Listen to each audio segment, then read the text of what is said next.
Всем здравствуйте! И сегодня мы начинаем новый челлендж «Необитаемый остров». По правилам, на остров попадают два персонажа с любыми чертами характера, жизненными целями и предпочтениями.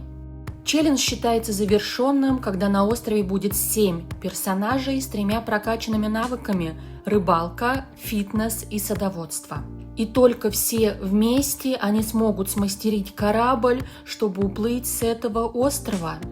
Самое интересное в этом челлендже то, что на этом острове живут два бога – хороший белый бог и плохой красный бог.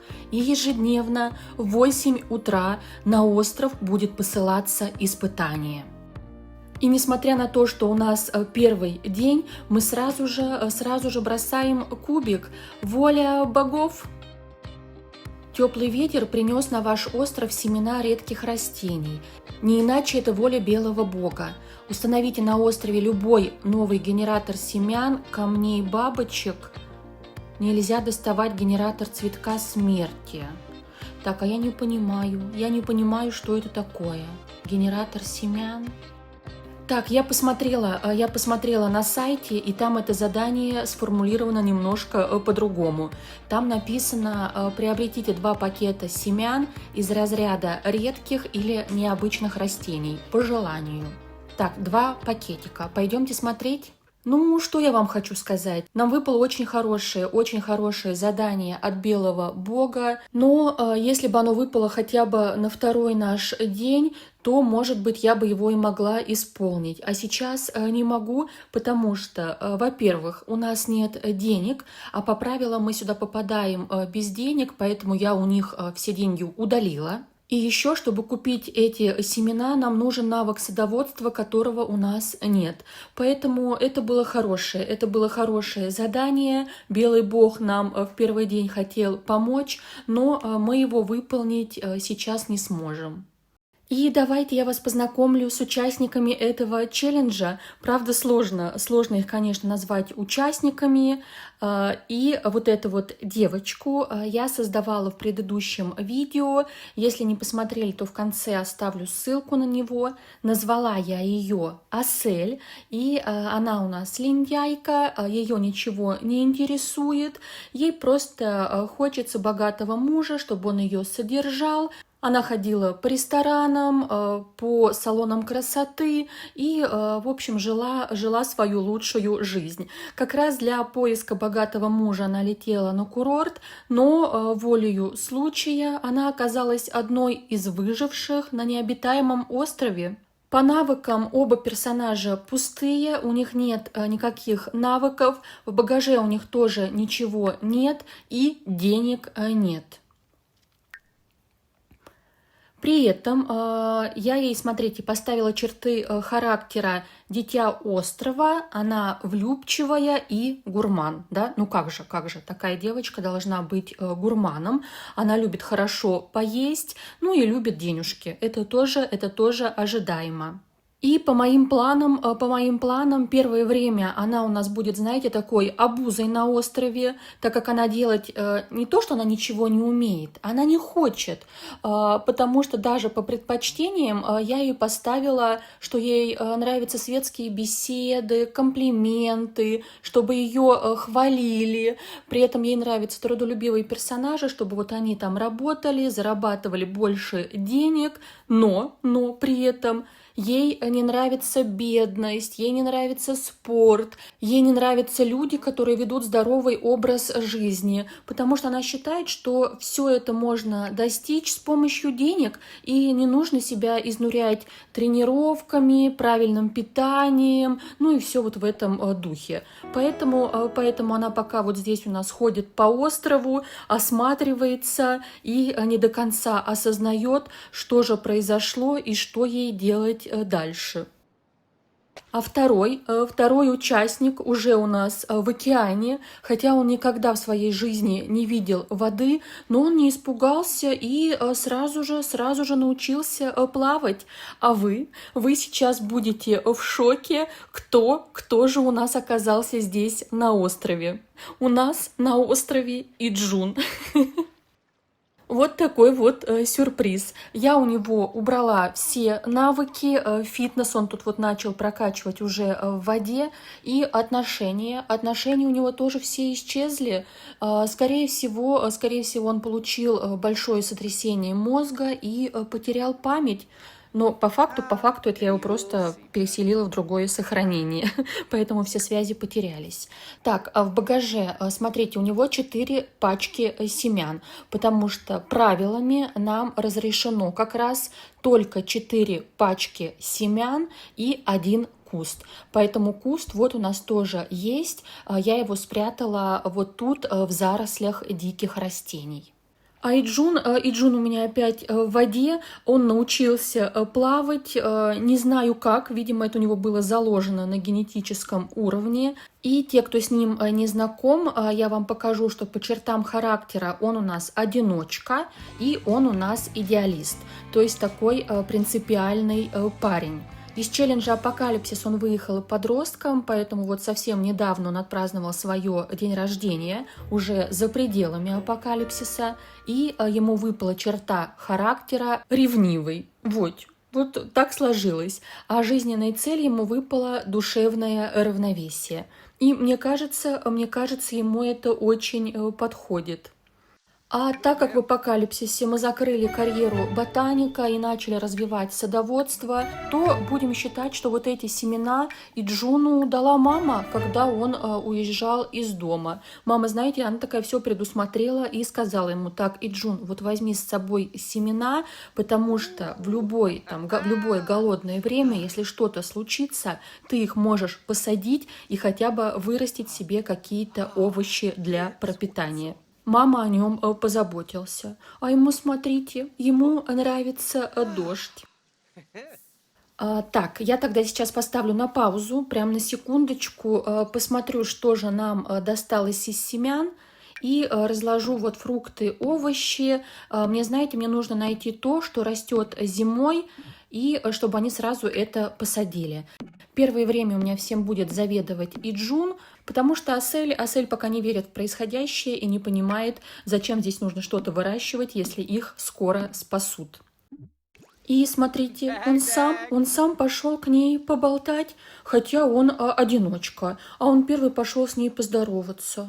Но им нужно, конечно, обсудить, что им дальше делать, кто чем будет заниматься. Я думаю, знаете, Джун спросит: а что ты умеешь делать, чем ты можешь помочь?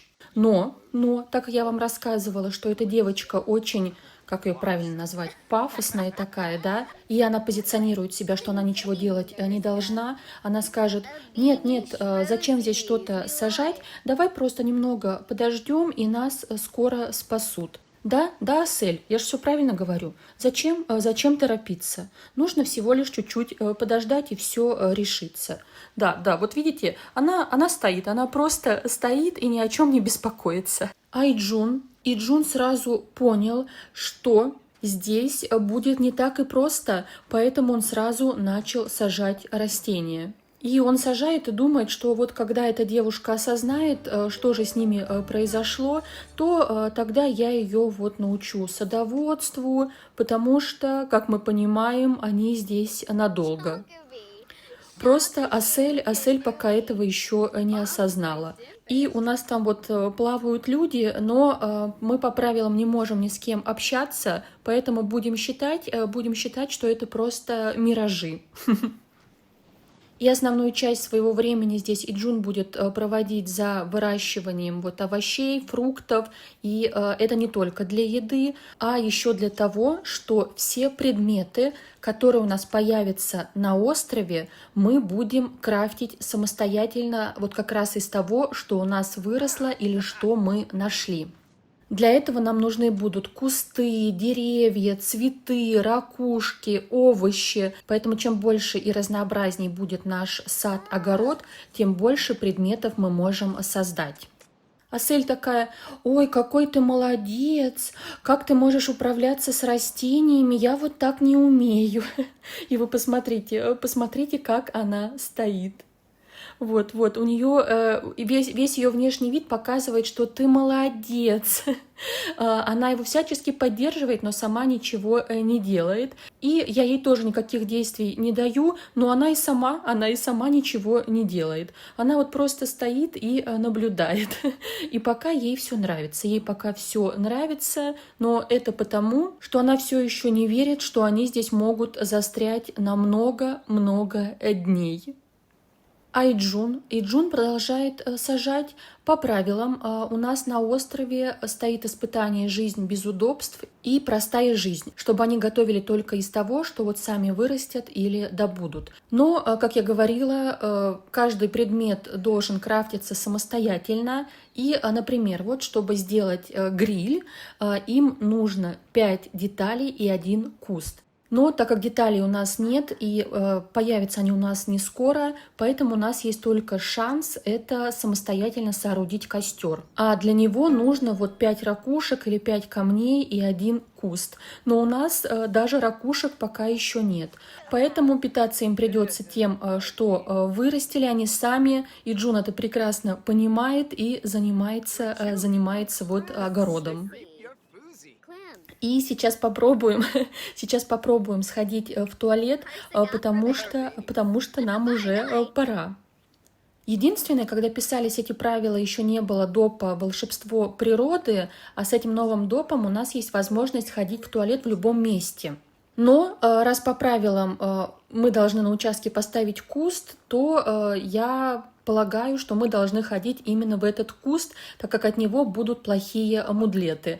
Поэтому я буду пользоваться только кустом для туалета. Мы с вами пойдем по сложному варианту. И у нас уже можно полить наши растения, можно уже начинать их поливать, поэтому давайте. Воды вокруг них полно, единственная сложность будет это, чтобы эту воду донести, да, до растений. Поэтому я думаю, и Джун попросит все-таки Асель помочь с поливом. А она уже хочет кушать, да.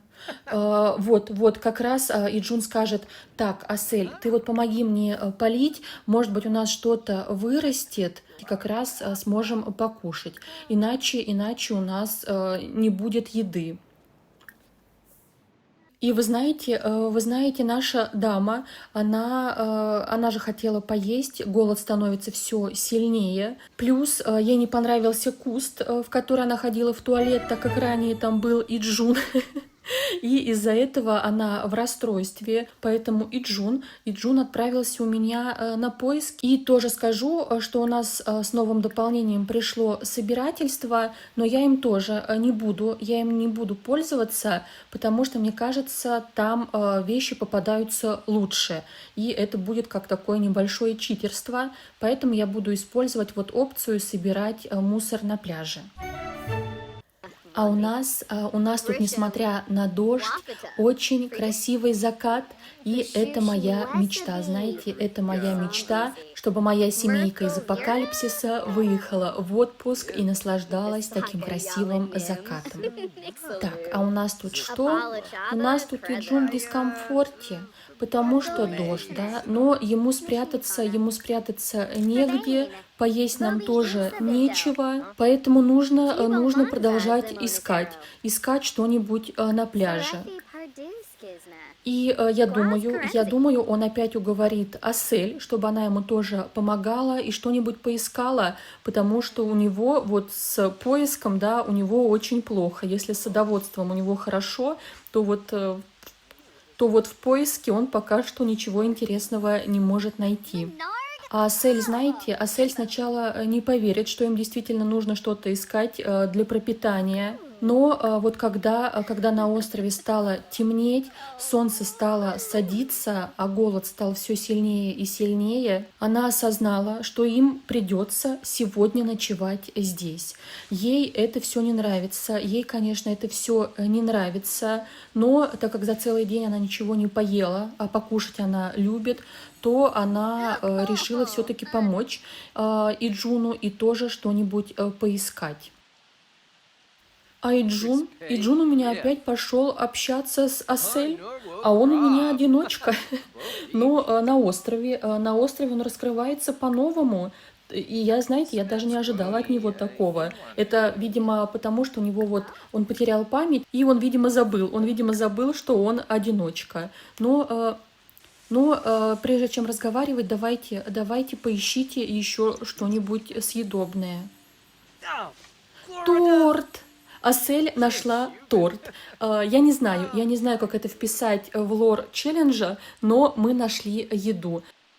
Один кусочек испорченного торта. Будем считать, что она, знаете, она нашла какой-то фрукт, который упал с пальмы, и он уже давно лежал, он уже испортился, немножко подгнил, но выбора у них нет, им нужно хоть что-то поесть.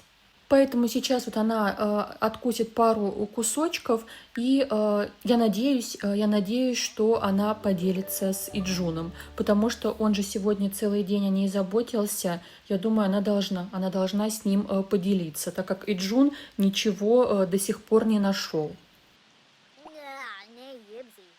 А ребята мои сейчас понимают, что близится ночь, на улице дождь, они все сырые. И хоть на Сулане и жарко, но ночью промокшим, я думаю, им все равно будет прохладно. Поэтому я их сейчас отправлю еще немножко поработать, что-нибудь поискать в песке, знаете, может быть, водой, дождем намоет что-то. И, может быть, к этому времени как раз закончится дождь. На остров опустилась ночь, здесь темнеет рано, время только вот 9:30, но, возможно, это из-за того, что сейчас зима, поэтому мои вот последний раз сейчас поищут что-нибудь в песке и уже отправятся спать. Так, ты что-то нашел? Ты чего там радуешься? Пицца! Он нашел пиццу. Так, а куда ты пошел? Опять поплавать? И посмотрите, какое у нас красивое небо. И Иджун такого в своей жизни не видел. Мне кажется, он реально здесь будет наслаждаться. А вот Асель будет страдать. А Иджун будет наслаждаться. Так, и им еще нужно помыться. А где? А где они могут это сделать? У нас есть водопад, под которым можно мыться, но по правилам мы можем доплыть до соседнего острова только с 10-м навыком фитнеса. А я вот так смотрю, и получается, что водопад это все-таки другой остров, и мои туда сейчас доплыть не смогут. Поэтому надо подумать, где они у меня будут мыться. А наш первый день подошел к концу, и Джун так устал, что вырубился прямо на земле. А Асель решила прилечь в кустике. И я, наверное, поиграю с вами 3-4 дня, посмотрю, сколько это будет занимать по времени, а первый день у нас завершен. Следующее утро начинается рано, потому что Асель проснулась от голода. Я думаю, она сейчас разбудит Иджуна и спросит, а что мы будем сегодня есть? Что мы с тобой будем есть? Я так хочу кушать. А у нас же Иджун вчера нашел кусок пиццы. А, это Асель нашла пиццу. А что же ты? Зачем ты тогда будешь Иджуна, если ты сама вчера нашла еду? Поэтому она опять съест половинку и вторую половинку оставит Иджуну. Да, невкусно, я тебя понимаю. Для этого как раз вот вы выращиваете свой огород, чтобы у вас были овощи, фрукты. Ой, а что это такое было? Поболтать. Вы видели? А она ему не нравится. Асель не нравится Иджуну. Но это правильно, потому что я им поставила предпочтения совершенно противоположные друг другу. Поэтому она сейчас ему, наверное, втирает, что ты же мужчина, а мужчина все должен. Ты должен обо мне заботиться. А мне нужны хорошие условия, чтобы ждать спасателей. А Иджун такой, что? Кому я что должен? Я могу спать на земле, питаться вот тухлыми ягодами, поэтому меня и так все устраивает. Так, и я его все еще не помыла. Я его все еще не помыла. А у нас тут созрел урожай петрушки, и я думаю, Джун сейчас попросит Асель помочь собрать петрушку, как раз вот чтобы у них была в будущем еда, потому что ему нужно немножко помыться. И видите, он смотрит и думает, что не все потеряно, не все с этой девочкой потеряно. И вы посмотрите, сколько у нас выросло петрушки. И пока Асель в счастливом состоянии, и Джун сейчас будет ее учить, как эту петрушку нужно правильно сажать. Потому что вот он не может, он сейчас не может, он очень расстроен. И знаете, я думала, что и Джун будет тащить на себе весь остров, а он он так очень медленно приучает ко всему Асель. Ему нужен помощник. Ну, конечно, на острове ему нужен помощник. А он... нет, он, смотрите, он пошел ей помогать. Сам, я этого ему не ставила, но, скорее всего, она что-то неправильно делала, губила наши ценные семена, поэтому он показывает ей, как правильно сажать. И получается, что петрушка у нас созревает за один день, поэтому, скорее всего, это будет вот как раз наш расходный материал. За счет нее мы будем копить себе кусты и траву для будущего крафта. И Джун тут уже пошел поплавать, немножко поднять гигиену, а у нас время 8 утра, поэтому мы идем кидать кубик. Воля богов! 1, 2, 3. 2-2. Лампатиока – это злой бог. Лампатиока разозлился. Принесите в жертву вулкану 2 полностью выросших, плодоносящих дерева. Пока-пока урожай. Так, удалите 2 плодоносящих дерева по вашему выбору. Если на участке нет деревьев, удалите 2 плодоносящих растения. Ну, знаете, сейчас это не самое страшное испытание, потому что у нас нет деревьев.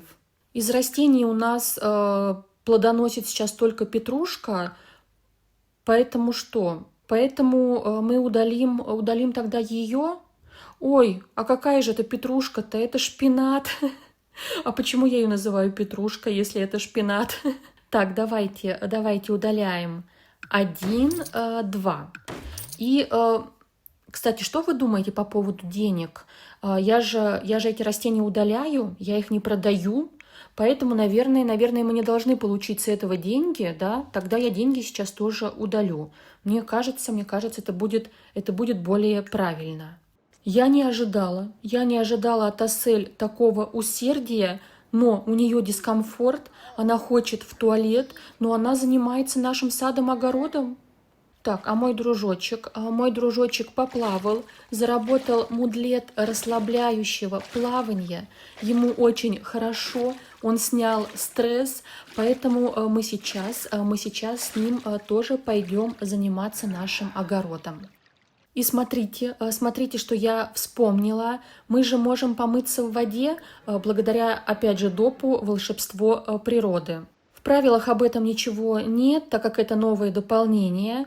Но мне кажется, вот если ходить в туалет и навык вот этого выкапывания, это читерство в рамках этого челленджа, то помыться в воде, это очень даже сюда вписывается, потому что если вокруг тебя одна вода, да, то помыться ты точно сможешь.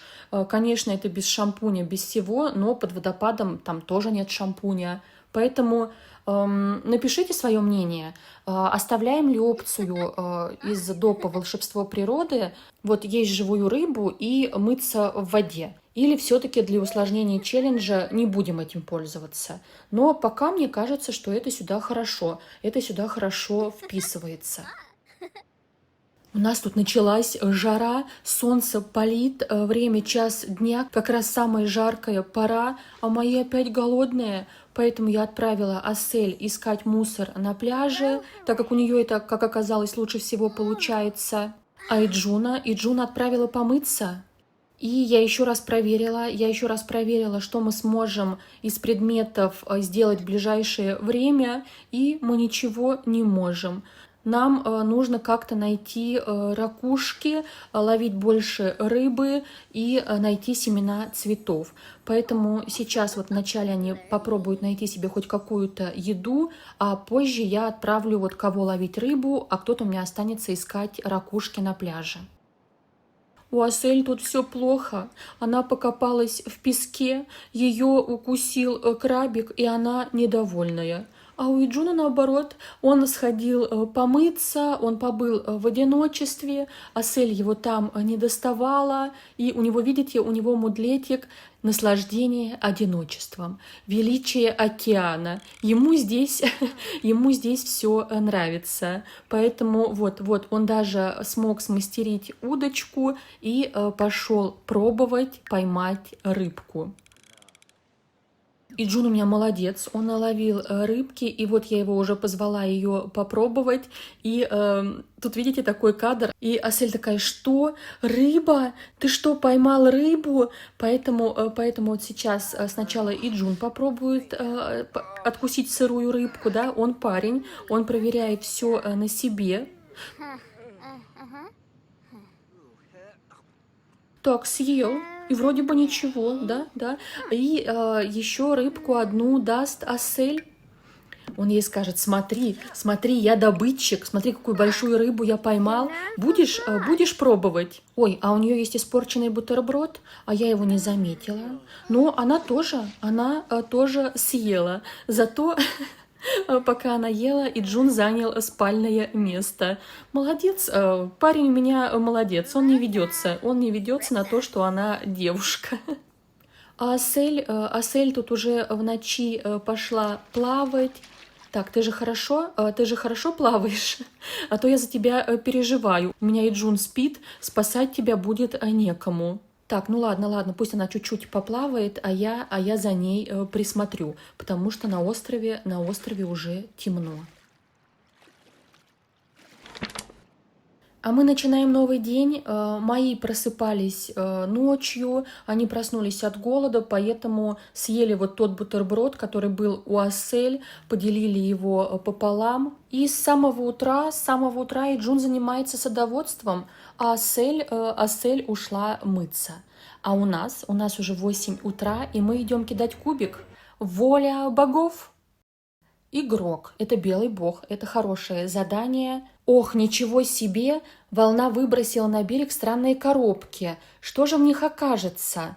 Время шопинга. Не сдерживайте себя. Вы можете выбрать 3 любых предмета из режима строительства или покупки. Так, 3 любых предмета. Мне надо подумать. Получается, что мы можем купить 3 вещи, но прежде чем купить что-нибудь нужное, нам нужно продать что-нибудь желательно ненужное, потому что у нас нет денег. А что мы можем продать? У Иджуна ничего нет, кроме шпината, а у Асель? А Асель, кстати, вот, она находила наушники, поэтому давайте их и продадим. Ей не понравилось, что я забираю у нее наушники. Но зато теперь у нас есть 200 симолеонов. Надо посмотреть, что мы можем на эти деньги купить. И я себе перед этим челленджем скачала несколько предметов, которые очень подходят к вайбу необитаемого острова. Поэтому я куплю вот этот вот матрас из листьев. Надо только проверить цену. Вот смотрите, например, пляжное полотенце стоит всего 25 симолеонов. Поэтому, наверное, цена за этот матрас из листьев сопоставимая, да? Поэтому вот, я куплю 2 таких матраса им из листьев и тент, чтобы они могли хоть как-то укрыться от дождя. И вот у нас появились какие-то первые вещи на острове. Да, что-то дорогое мы купить не могли, у нас не было денег, но я думаю, и Джун мог сам самостоятельно, да, соорудить вот эти вот предметы. Лежаки из листьев вот он точно мог собрать, принес вот из ближайших джунглей, да, большие листья от пальм. А тент он тоже сделал из веток деревьев и сверху накрыл большими листьями пальм. Поэтому у нас появились первые предметы на острове. Мои уже опять начинают хотеть есть, и Асель, как обычно, стоит и спрашивает у Иджуна, а что сегодня мы будем есть? Нам, мы опять будем есть сырую рыбу, нам даже ее приготовить не на чем. Хотя, знаешь, Асель, вам и готовить-то нечего, потому что рыбы больше нет. Поэтому придется тебе опять поискать что-то вот на пляже или в лесу. Давай с тобой что-то поищем. А она, смотрите, что нашла. Она нашла пляжное полотенце. Я им только что купила матрасы из листьев, и она нашла пляжное полотенце. Давайте его сразу достанем. Так, где оно? Та-дам! Вот, нужно разбудить Иджуна, похвастаться полотенцем. Скорее всего, когда-то давным-давно его прибило штормом, потом занесло песком, и вот она его нашла. И знаете, я тут хочу кое-что попробовать. У Асель черта характера дитя острова. Мне рассказали секрет, о котором я не знала, но такие персонажи могут вызывать духов острова и общаться с ними, и даже заводить отношения. Я так понимаю, что между Иджуном и Асель навряд ли сложатся какие-то отношения, так как я им поставила противоположные предпочтения, если только, они не поменяются на этом острове. А для прохождения челленджа нам нужны новые симы, поэтому я хочу попробовать отыграть ее черту характера, вот это вот дитя острова, что, знаете, Асель у меня будет общаться с духами. По моей идее, Асель на фоне того, что она вот попала на необитаемый остров, хотя она всю жизнь мечтала о богатой жизни, то из-за этого у нее начнется депрессия, которая потом перетечет в раздвоение личности. И вот как раз ее вторая личность, которая мечтает о богатстве, она будет видеть духов и будет представлять, что это вот как раз тот мужчина, о котором она всегда мечтала. Он богат, у него есть большой дом, и она будет с ним общаться. И Джун его видеть не будет, но Асель будет его видеть и будет пытаться построить с ним отношения. Вот такую идею я хочу здесь попробовать отыграть.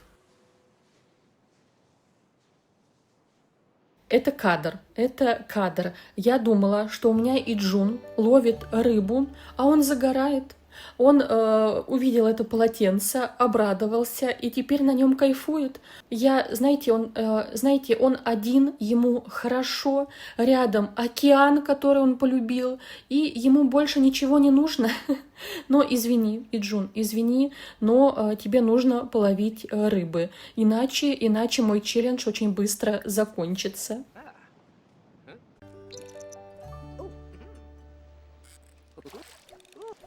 Время уже 7:30 вечера, мои устали. Ой, а какая плохая анимация. Я хотела сказать, что они сейчас съедят рыбку, но мне не нравится. Мне не нравится анимация у этого матраса.